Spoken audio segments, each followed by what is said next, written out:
প্রথম শ্রেণীর প্রিয় শিক্ষার্থী এসএলদার স্যার ইউটিউব চ্যানেল থেকে তোমাদের সবাইকে স্বাগতম। আজকে তোমাদের জন্য আরও একটি নতুন ভিডিও নিয়ে এসেছি। প্রশ্ন সেট 4 রায় ও মার্টিন প্রশ্ন বিচিত্রা সেরা প্রস্তুতি হিসাবে আজকের গণিত মডেল প্রশ্ন আর পাশাপাশি আমি টেক্সট বই সমাধান দেখাবো। অর্থাৎ তোমাদের এই মডেল প্রশ্নটির সাথে সাথে আমি টেক্সট বই এক এক করে সম্পূর্ণ সমাধান দেখাবো বিভিন্ন প্রশ্নের। যেমন আজকে প্রশ্ন নম্বর 4 এর সাথে যতটুকু আলোচনা হয়েছে, পরের আবার একটা প্রশ্ন যখন নিয়ে আলোচনা করব তখন টেক্সট বইয়ের বাকি যে প্রশ্ন এক এক করে ধারাবাহিকভাবে সম্পূর্ণ সমাধান করে দেখাবো তোমাদের। তা আজকের স্কুলটা হচ্ছে কৃষ্ণনগর এবি হাই স্কুল। আর একটা স্কুল, একই প্রশ্ন দুটো স্কুল আসছে, মেদিনীপুর গ্রাজুয়েট প্রাথমিক বিদ্যালয়। আর 2025-এর জন্য এটা একটা গুরুত্বপূর্ণ প্রশ্ন, 50 মার্কের এই স্কুলের প্রশ্নটি আমি বিশ্লেষণ সহ সম্পূর্ণ সমাধান দেখাবো তোমাদের এই ভিডিওতে। কাজে তোমরা যারা এখনও আমার চ্যানেলটিকে সাবস্ক্রাইব করনি তারা এখনই চ্যানেলটিকে সাবস্ক্রাইব করে বেল আইকনটি প্রেস করে দাও। তো তোমরা দেখতে পাচ্ছ, আর এটা হচ্ছে তোমাদের গণিত বইয়ের তৃতীয় যে পার্ট, অর্থাৎ আমি গণিত বলবো না, আমার বইয়ের যে পার্টটা আছে তার তৃতীয় অংশ থেকে তোমাদের সিলেবাসের আলোকে নেওয়া আছে এই প্রশ্নটি, ঠিক আছে। তা এটা পূর্ণমান থাকবে 50, সময় থাকবে 1 ঘন্টা 30 মিনিট। আর এই প্রশ্নটি আমি সরাসরি তোমাদের দেখাচ্ছি। এখানে তোমার পরীক্ষার্থীর নাম লিখবে, এখানে বিদ্যালয়ের নাম লিখবে, আর এখানে ক্রমিক সংখ্যা লিখবে। হ্যাঁ, তো এক এক করে এখানে টোটাল প্রশ্ন আছে 14 নম্বর পর্যন্ত। আমি প্রতিটা প্রশ্নই ডিটেলস আলোচনা করব তোমাদের। সরাসরি চলে যাচ্ছে 1 নম্বরের প্রশ্ন, সবচেয়ে বড় সংখ্যাটি গোল করো।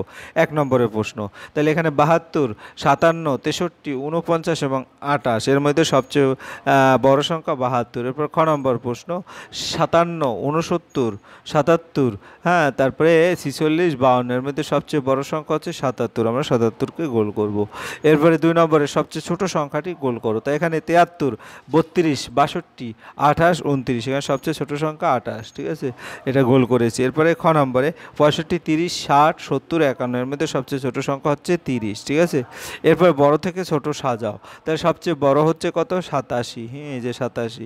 তারপরে বড় কোনটা? 79, হ্যাঁ, তারপরে বড় কোনটা? 56, তারপরে বড় কোনটা? 28, হ্যাঁ, তারপরে হচ্ছে 10। তো এভাবে তোমরা সিরিয়ালি সাজিয়ে লিখবে আর দাগ দিয়ে দিবে, তাইলে আর সমস্যা হবে না। এরপর খ নম্বরের প্রশ্ন 3-এর বড় থেকে ছোট। তো এখানে সবচেয়ে বড় সংখ্যা কোনটা? এখানে 98 হচ্ছে সবচেয়ে বড় সংখ্যা। তারপরে বড় সংখ্যা কোনটা? 69, তারপরে 24, তারপরে 20, তারপরে 16, ঠিক আছে। এরপর 4 নম্বরের প্রশ্ন দেখবো, সঠিক এভাবে সমান চিহ্ন অথবা স্মলার দেন গ্রেটার দেন যে কোনো চিহ্ন বসাবে। তাই 53 আর 77-এর মধ্যে আসলে 77 বড়, এখানে এই দিকে তোমার চিহ্ন হবে। এরপর 99 আর 99 দুটো কিন্তু সমান, তাহলে সমান চিহ্ন হবে খ নম্বর। এরপরে গ নম্বর 33 আর 22-এর মধ্যে 33 বড়, ওই বড় চিহ্ন এভাবে হবে। তারপরে গ নম্বর 73 আর 78-এর মধ্যে 78 বড়, এই কারণে এদিকে হবে। 93, 89-এর মধ্যে 93 বড়, তাইলে এদিকে হবে। এরপরে তোমার 85, 77-এর মধ্যে 85 বড়, তাহলে এরকম চিহ্ন হবে। এবং 6 নম্বরে হচ্ছে 98, 81, এর মধ্যে কোনটা বড়? 98 বড়। তারপরে বর্গীয় জ 85 এবং 45, হ্যাঁ, এর মধ্যে 85 বড়। তারপরে গিয়ে হলো 90, 39, 90 বড়, 69 এবং 99, 99 বড়, ঠিক আছে। এভাবে তোমরা চিহ্ন দিয়ে অনায়াসে উত্তরগুলি দিতে পারবে। এরপরে আমরা চলে যাব পরের প্রশ্ন। পরের প্রশ্ন কি আছে? পরের প্রশ্ন হচ্ছে তোমার 5 নম্বরের প্রশ্ন, কোন সংখ্যাটি উল্টে দিলে একই থাকে? তাহলে এখানে যে সংখ্যাটি হচ্ছে 77, 77কে যদি আমি 60টা আগে লিখি, পরে 60টা পরে লিখি, কাজে কোনো ব্যাপার নেই, 77 হবে। এবার 34, 33, 52, 31, 37, এর মধ্যে 33টা উল্টে দিলেও সেই 33ই থাকবে। এবার গ নম্বর 25, 54, 21, 71, 11, এরপর 11টা উল্টে দিলে সে একই থাকবে। এবং পরবর্তীতে ঘ নম্বর 44, 44টা যদি উল্টেও দেয় সেই 44এই থাকবে। এরপরে ঠিক পরেই রেই কত? তো 8-এর পরে 9, 18-এর পরে 19, 37-এর পরে 38, তারপর 43-এর পরে 48। এরপরে গিয়ে হলো তোমার যে তোমরা প্রশ্নটা দেখতে পাচ্ছ, এটা কিন্তু তোমাদের বইয়েরই একটা প্রশ্ন, ওইখান থেকেই নেওয়া হয়েছে। তাই আমরা উত্তরটা যদি দেখি, বাঁ পাশের ছবির মতো করে ফাঁকা জায়গায় ঠিক মতো বসাও। তাহলে দেখো এই ছবিটা এখানে এই ছবিটা আছে, হ্যাঁ এই ছবিটা হচ্ছে এই ছবিটা, কিন্তু কথা হচ্ছে তোমার এই ছবিটা নেই, কাজে এই ছবিটা আঁকবে এরকম আঁকবে, ঠিক আছে। এরপরে হচ্ছে তোমার এখানে কিন্তু এই ছবিটা পড়বে, এই ছবিটা নেই, কাজে আমরা এই ছবিটা এঁকে নেবই, ঠিক আছে। আশা করি বুঝতে পেরেছো। এরপরে খ নম্বরের প্রশ্ন। খ নম্বরে দেখো প্রথমে আয়তক্ষেত্র, তারপর বৃত্ত, তারপরে আবার আয়তক্ষেত্র আছে, তাহলে আমার মাঝখানের চিহ্নটা নেই, অর্থাৎ মাঝখানের চিহ্নটা এখানে আসবে, তাহলে এরকম চিহ্ন হবে, ঠিক আছে। এরপরে লাস্টের চিহ্নটা এই যে এটা লাস্টের চিহ্ন এভাবে হবে, ঠিক আছে। এরপরে গ নম্বরের প্রশ্ন। গ নম্বরের চিহ্ন হচ্ছে যেটা কনফার্ম সেটা হচ্ছে এই যে যেটা, হ্যাঁ। আর এখানে ঘ নম্বরের সূত্র হচ্ছে তোমার দেখো এই যে এটা হচ্ছে এই যে এটা আছে, আবার এটা আছে, কিন্তু মাঝখানের চিহ্নটা নাই, তো মাঝখানের চিহ্ন হচ্ছে প্রথমে বর্গ দিয়ে তারপর গোলাকার চিহ্ন, ঠিক আছে। এরপর 8 নম্বরের প্রশ্ন দেখবো একক দশক ঘরে ঠিক সংখ্যা লেখো, যেমন পরের যখন দশকের ঘরে 1 লিখলে সেটা হবে 10। এরপরে 5 একক 5, তারপরে তোমার উম নম্বর যদি আমরা দেখি 2 দশক 20, তাহলে এখানে 2 দশক মানে 2, একক মানে 2। এরপর আমরা খ নম্বরে যাব। এখানে দেখো 33 আছে, তাহলে 3 দশক মানে 30। তারপরে তোমার এটাই কি আছে, এটা 2 দশক মানে 20, আর এই একটা খালি ঘর আছে সেটা হচ্ছে 7 একক মানে 7, ঠিক আছে। তো আশা করি বুঝতে পেরেছো। 8 নম্বর। এবার আমরা 9 নম্বরের প্রশ্নে যাব। 9 নম্বর প্রশ্ন আছে ছক থেকে সংখ্যা নিয়ে 14 বানাও। দেখো 14 কতভাবে বানানো যায় সেটা একটু দেখাতে বলছি। তাহলে 8 এবং 6, 8 6 14, 9 5 14, তারপরে 18 বিয়োগ 4 14, এবং 23 বিয়োগ 9 এটাও 14, ঠিক আছে। তাহলে আমরা বিভিন্নভাবে 14 বানানো দেখাচ্ছি। এরপরে যোগ ও বিয়োগ করো।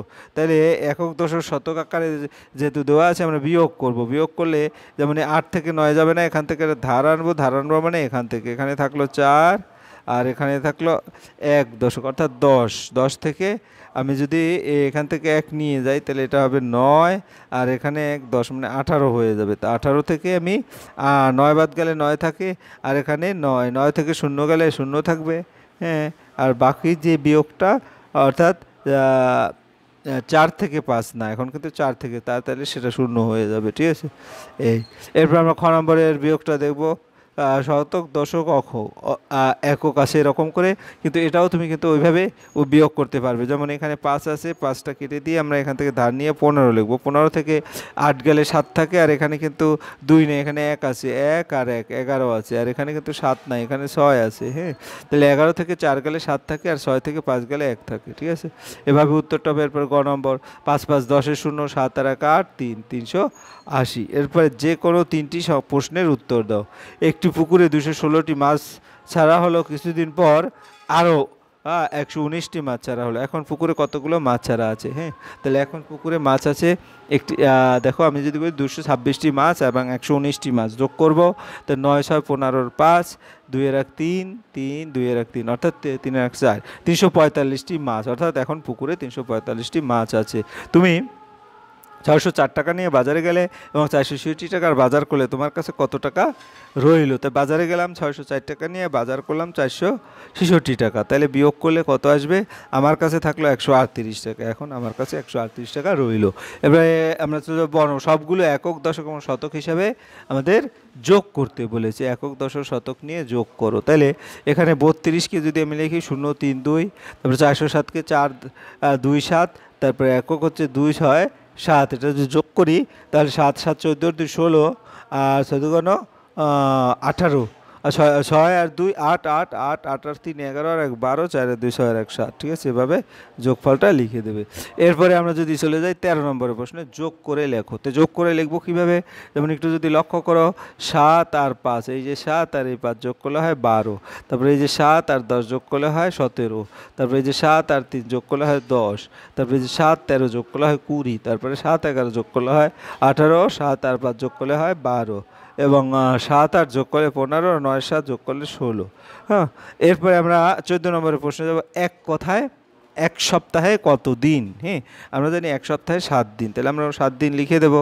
এরপরে খ নম্বর, এক মাসে কত দিন? এক মাসে 30 দিন। গ নম্বর, এক বছরে কত মাস? 12 মাস, এবং একদিন কত ঘন্টা? 24 ঘন্টা। এরপর আমরা একটু বই বিশ্লেষণ করব, অর্থাৎ তোমার তৃতীয় ইউনিট টেস্টের একবার প্রথম থেকে, আগেই বলেছি আমি, হ্যাঁ, পর্যায়ক্রমে এখন থেকে প্রতিটা কোশ্চেনের সাথে সাথে তোমাদের বইটা সমাধান করে দেখাবো, যাতে আমি যদি 15টা প্রশ্ন তোমাদের দেই, 15টা প্রশ্নের শেষে শেষে বই বিশ্লেষণ করে সমাধান করতে করতে টোটাল বইটাই সমাধান হয়ে যায়। তাহলে এই নিরিখে আজকে আমাদের 339 পৃষ্ঠা থেকে তোমাদের তৃতীয় ইউনিটটি শুরু, বা এই যে অঙ্কটা দেওয়া আছে সেখান থেকে শুরু। দেখো নানাভাবে 5 বানাইতে 5 0 5, তারপরে কি 4 1 5, তারপরে 3 2 5, এখানে 2 3 5, 4 1 5 এবং 5 0 5। আশা করি বুঝতে পারছো। এবার নানাভাবে 6 বানাই, তোমাদের একটা সুবিধার জন্য আমি 6 5 4 3 2 1 0 এভাবে উপরেরটা সবগুলি দিয়ে দিলাম। আর 5-এর সাথে কত যোগ করবে? 1 6, তারপর 4-এর সাথে 2, তারপর 3-এর সাথে 3, 2-এর সাথে 4 এবং 1-এর সাথে 5 এবং 0-এর সাথে 6। অর্থাৎ এভাবে তোমরা সম্পূর্ণটাই পারবে, ঠিক আছে। এরপরে নানাভাবে 7 বানাই, তাহলে কীভাবে বানাবো? আগে সে একইভাবে প্রথমে 7 যেহেতু আছে, তাহলে আমাদের কী হবে? 6 5 4 3 2 1, হ্যাঁ, এভাবে সম্পূর্ণটা লিখে দিয়ে তারপরে আবার পরবর্তী 6-এর সাথে 1 যোগ করলে হয় 7, 5-এ আবার 5-এর সাথে 2 যোগ করলে হয় 7, 4-এর সাথে 3 যোগ করলে হয় 7, 4-এর সাথে 3 যোগ করলে হয় 7, আবার 5-এর সাথে 2 যোগ করলে হয় 7, আবার 6-এর সাথে 1 যোগ করলে হয় 7। এরপর আমরা চলে যাব পরে নানাভাবে 10 বানাই। 10 বানাবো কীভাবে? 9 8 7 এভাবে উপরে সবগুলিতে 0 পর্যন্ত দিয়ে যাব। তারপরে 1 9 1 10, 8 8 2 10, 7 8 3 10, 6 6 10, 5 4 5 10, 6 6 10, তারপরে কি হলো? 7 8 3 10 এবং 8 8 2 ফাঁকা, আর 1 9 যোগ করলে হয় 10। এভাবে তোমরা সম্পূর্ণটা পূরণ করবে। যাই হোক, এরপরে যেমন নানাভাবে বসাই, এটাও যদি আছে 15, 15 কোনভাবে বানানো যায়? তো 15-র পর এক এক করে 15 14 13 12 11 10 9 8 7 6 5 4 3 2 1 0। এখানে এক এক করে তুমি যোগ করে দাও। কি যেমন 14-র সাথে 1 যোগ করলে হয় 15, 13-র সাথে 2 যোগ করলে হয় 15, 12-র সাথে 3 যোগ করলে হয় 15, 11-র সাথে 4 যোগ করলে হয় 15, 10 9 8 7 6 5। এভাবে তোমাদের যদি বলি 4 4-এর মধ্যে 11 আর 4 15, 3 12 আর 3 15, 13 আর 2 15, 14 আর 1 15। এভাবে তোমরা সম্পূর্ণটা করে ফেলবে। এরপরে যে এখানের বইটার যেটা দেখি উপর থেকে কোন দুটি নিয়ে যোগ করলে 9 অথবা 9 হয় ভেবে নিচে লিখি দে। 6 আর 3 9, 7 আর 2 9, 8 আর 1 9, তারপর 5 আর 4 9 এবং 4 আর 5 9। এরপরে ইংরেজিতে যদি বলি, তাহলে এখানে কি বলবো? পোটা সবগুলিতে 9 যদি 7 2 9 6 3 9 5 4 9 এবং 4 5 9। আশা করি বুঝতে পেরেছো। আমি পরবর্তীতে আবার তোমার এভাবে একটু বই বিশ্লেষণ করে সমাধান দেখাবো এবং নতুন একটা স্কুলের প্রশ্নের সমাধান করে দেখাবো তোমাদের। যদি তোমরা আমার এই ইউটিউব চ্যানেলের সাথে থাকো, তাইলেই কিন্তু তোমরা মজার মজার ভিডিও পাবে। আশা করি ভিডিওটি তোমাদের ভালো লেগেছে। যদি ভিডিও ভালো লাগে অবশ্যই ভিডিওটি দেখার জন্য অসংখ্য ধন্যবাদ। ভিডিওটি ভালো লাগলে লাইক কমেন্ট শেয়ার করতে ভুলবে না। আজ এই পর্যন্তই, ধন্যবাদ সবাইকে।